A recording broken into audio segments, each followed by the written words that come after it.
वजीर आजम साहब कहते हैं जी कुर्बानी दे, कौम कुर्बानी दे। कौम कितनी कुर्बानी देगी? 1947 से लेकर आज तक कौम कुर्बानी दे रही है, अवाम कुर्बानी दे रही है, पीछी जा रही है। 17% सेल टैक्स पहले था, अब 1% और बढ़ा दिया है, कौम कुर्बानी दे रही है। ये इशराफिया कब कुर्बानी देगी? ये वजीर मुशीर कब कुर्बानी देंगे? ये जर्नैल कब कुर्बानी देंगे? ये जजेस कब कुर्बानी देंगे? मुल्क को तो लूट के ये लोग खाए जा रहे हैं। गरीब आवाम एक एक रुपए, एक एक चीज, माचिस की एक डिबिया से लेकर बड़ी से बड़ी चीज पर टैक्स तो दे रही है। अब और कितना टैक्स वो देगी?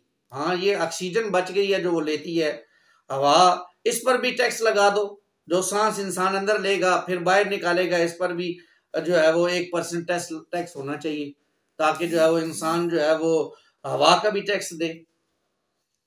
हद होती है जुल्म की, नाइंसाफी की कोई हद होती है। अब कुर्बानी देने की बारी इशराफिया की है, ब्यूरोक्रेट्स की है, जजेस की है, जर्नैलों की है। ये लोग क्यों नहीं कुर्बानी देते हैं? एक एक जज जाने के बाद पेंशन हो गई है उसकी और ड्यूटी खत्म हो गई है, 10-10 लाख रुपए पेंशन ले रहा है। किस पे बोझ है? ये अवाम पे बोझ है। ये कुर्बानी भी अवाम दे रहे हैं। फिर उसको सारी उम्र के लिए 2 मुलाजिम फ्री मिले हुए हैं, उसकी कुर्बानी भी अवाम दे रही है। कितने लीटर पेट्रोल उसको फ्री मिल रहा है। ये तो IMF वालों ने कहा है ना, तुम लोग बेकारी हो, मांगते हो हमसे, हर 6 महीने बाद कर्जा लेने के लिए आ जाते हो। तो भाई ठीक है, तुम बेकारी हो, बेकारियों जैसी शक्ल तो बनाओ ना। तुम रहते तुम शहनशाहों की तरह हो, बादशाहों की तरह हो, और जनाब मांगते तुम बेकारियों की तरह हो। इसलिए उसने कहा 70वें स्केल से ऊपर जितने भी अफसरान हैं वो सारे अपने असासे जाहिर करें। कितने लोगों ने क्या से क्या बना लिया। एक जर्नैल, उसकी कितनी तनख्वाह होती है? कितने कितने प्लाट हैं उसके नाम पर, कितने कितने प्लाट उसने खरीद लिए हैं। और मजे की बात यह है कि इनमें से कोई एक भी अपनी मुलाजमत के बाद पाकिस्तान में नहीं ठहरता है। आप पिछले 7, 5, 7, 6 जर्नैल जितने भी रिटायर्ड हुए हैं देख रहे, कोई पाकिस्तान में है? बाजवा साहब हैं। जजेस जो पीछे रिटायर्ड हुए हैं उनमें से कोई एक पाकिस्तान में हो? सब बाहर भाग जाते हैं। क्यों? इनके से सारे बाहर होते हैं। तो खुदारा अब आवाम को पीसना खत्म कीजिए। अब ये अशराफिया कुर्बानी दे, वजीर कुर्बानी दे, मुशीर कुर्बानियां दे। ये बड़े बड़ी गाड़ियों को छोड़ें और बड़े बड़े महल्लात को सेल करें और इससे जो है मुल्क का कर्जा उतारें। आवाम को मत न छोड़ें। आवाम तो अब इस हालत में नहीं है कि वो आपको जो है कुछ दे सके। अब तो एक गरीब बंदे के लिए रोटी बच्चों के लिए लाना, एक मजदूर के लिए इतना मुश्किल हो गया, इतना मुश्किल हो गया है कि आप सोच भी नहीं सकते। लेकिन आपका आवाम में आना हो तो आपको पता हो कि आवाम किधर बढ़ रही है, मिसालें तो दी जा सकती है। तो ये बात अब आवाम मजीद कुर्बानी दे दी। आवाम अब बाहर निकले, आवाम अब खड़ी हो जाए, क्योंकि अब इसके बाद फिर खुदकुशियां हैं, फिर डाका चोरी डकैतियां बढ़ेगी, फिर क्या होगा? जुल्म बढ़ेगा। एक शख्स अपने बच्चों को अपने सामने तो भूखा मरता हुआ नहीं देख सकता ना, कब तक देखेगा? तो ये चीजें बढ़ जाएंगी। जब जुल्म का निजाम होगा, जब आदलाना निजाम नहीं होगा, जब दौलत की मुनसिफाना तकसीम नहीं होगी, तो फिर क्या होगा? फिर वही हाल होगा जो आज हमारा हाल हो चुका है। डकैतियां बढ़ती जा रही है और जनाब अशराफिया मजीद बढ़ती जा रही है। उसके तो नशब रोज में कोई कमी आ रही है, उसके मामलात में कोई कमी नहीं है, लेकिन गरीब की रोटी तंग से तंग होती जा रही है। ये किस तरफ जा रहे हैं हम सोचिए जरा। कारोबारी हालात इतने मखदूश हो चुके हैं, छोटा कारोबारी भाग चुका है, कुव्वत खरीद ही नहीं रही है। शाम को सोता है, सुबह उठता है, रेट ही मुख्तलिफ होते हैं। एक जगह पर किसी चीज की कीमत बरकरार नहीं है। शाम को वो चीज 2 रुपए में बिक रही होती है, सुबह उठ के जाता है, मालूम होता है 4 रुपए की बिक रही है।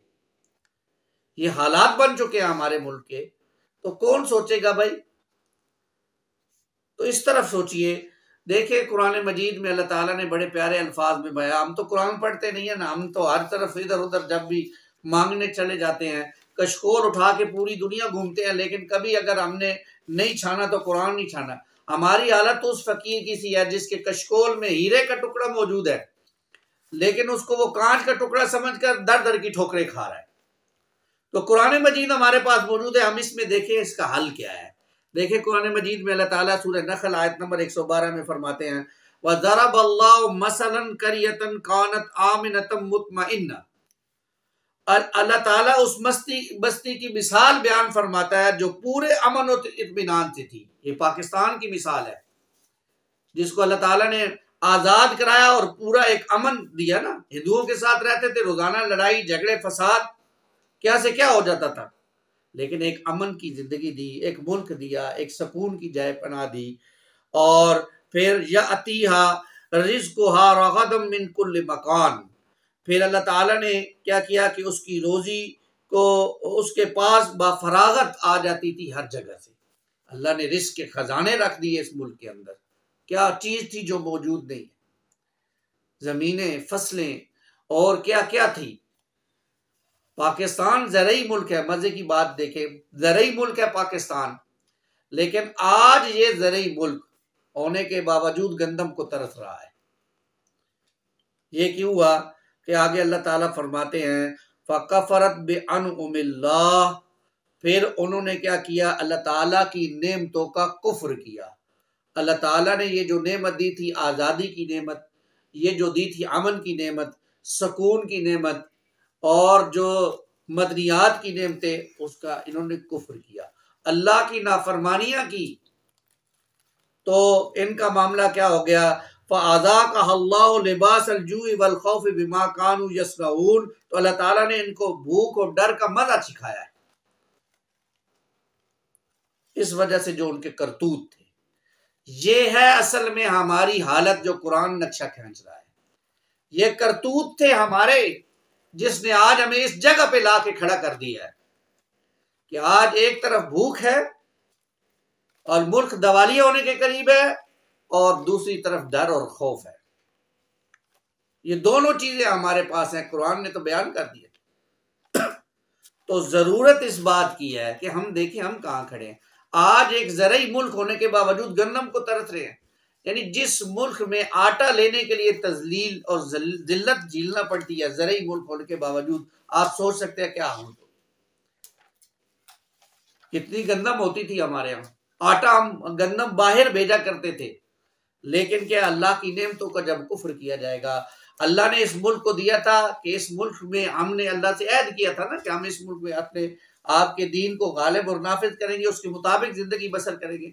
लेकिन हमने तो इस मुल्क को जजों, जर्नैलों और सियासतदानों के हवाले कर दिया, जो चाहे मर्जी करते रहे, हमें कोई उससे परवाह नहीं है। हम अपनी मनमानी जिंदगी बसर करेंगे। हमारी मिसाल तो उन लोगों की सी है कि जब उन कहा जाता है कि भाई इनको जूते मारे जाओ, तो हम कहते हैं भाई जूते मारने वालों की तादाद बढ़ा दो, हमें जरा जल्दी है, हम नहीं बाज आएंगे, मारो हमें, महंगाई करनी है करो, हम टस से मस नहीं होंगे। तो भाई ये जालमाना निजाम जब तक खत्म नहीं होगा, सुकून नहीं मिल सकता। ये हमारे करतूतों की वजह से है। तो असल फसाद की जड़ तो मैं और आप है। तो आवाम को ये चाहिए कि आवाम सच्ची तौबा करे, पूरा मुल्क सच्ची तौबा करे, अल्लाह के हजूर गिड़गिड़ाए। इन हालात से बाहर निकलना है तो रोना पड़ेगा, अल्लाह से माफी मांगनी पड़ेगी, इनफरादी भी और इज्तमाई भी। इनफरादी तौबा हर शख्स अपनी तो तौबा करे, अपने आमाल को देखे, अपने किरदार को देखे, अपने अखलाक को देखे, अपने जनाब जिंदगी को देखे, कहाँ कहाँ वो अल्लाह की नाफरमानी कर रहा है, उसको खत्म करे, अल्लाह से तौबा इस्तगफार करे। और इज्तमाई तौबा ये होगी कि अल्लाह की इस दी हुई नेमत यानी मुल्क के पाकिस्तान में अल्लाह के दीन को गालिब और कायम किया जाए, तब जाकर जो है वो ये जो आज फसाद पैदा हो गया, महंगाई और डर का, इससे हमारी जान छूट सकती है। इसके अलावा कोई चांस नहीं है भाई, कोई मौजज़ा नहीं होगा इसके अलावा कि कोई मौजज़ा हो जाए हमारे ऊपर, कोई ऐसे लोग आ जाए कि जनाब जो आकर हमें जो है वो सीधी राह पे ले जाए। नहीं, अब दिन ब दिन हालत और बदतर होती जाएगी। अगर हमने तौबा ना की तो मजीद हम जो है वो खाई ही की तरफ जाएंगे। तो खाई से बचना है तो तौबा है, सच्ची, इनफरादी और इज्तमाई। अल्लाह हमें इसकी तौफीक अता फरमाए। तो ये काम तो ये है कि पहली बात तो ये मैंने कहा कि अब मजीद कुर्बानी अवाम नहीं दे सकती, अब अशराफिया को कुर्बानी देगी। अभी जो सिस्टम चल रहा है इसके अंदर अगर हम इसको मजीद कुछ सहारा देना चाहते हैं। दूसरी बात यह है कि इस सिस्टम से कोई खैर की उम्मीद नहीं की जा सकती। ये निज़ाम ही गलत है, सरासर गलत निज़ाम है। ये तो यूं समझिए कि सरमायादाराना निज़ाम है, जिसमें तो गरीब बेचारा मजीद गरीब होगा और अमीर अमीर होता जाएगा। तो उसके लिए आदलाना निज़ाम, उसके लिए मोहम्मद करीम सल्लल्लाहु अलैहि वसल्लम का लाया हुआ निज़ाम चाहिए, और वो निज़ाम लाएंगे तो तब मुनसिफाना तकसीम होगी इन सारी इस दौलत की भी और इन मदनियात की भी, इन चीज़ों की भी। इस तरफ तवज्जो की आवाम अब होश कर ले। अब मजीद मोहलत नहीं है, बहुत कम वक्त है जो हमारे पास रह गया है। अल्लाह हमें इसकी समझ अता फरमाए। आमीन या रब्बल आलमीन।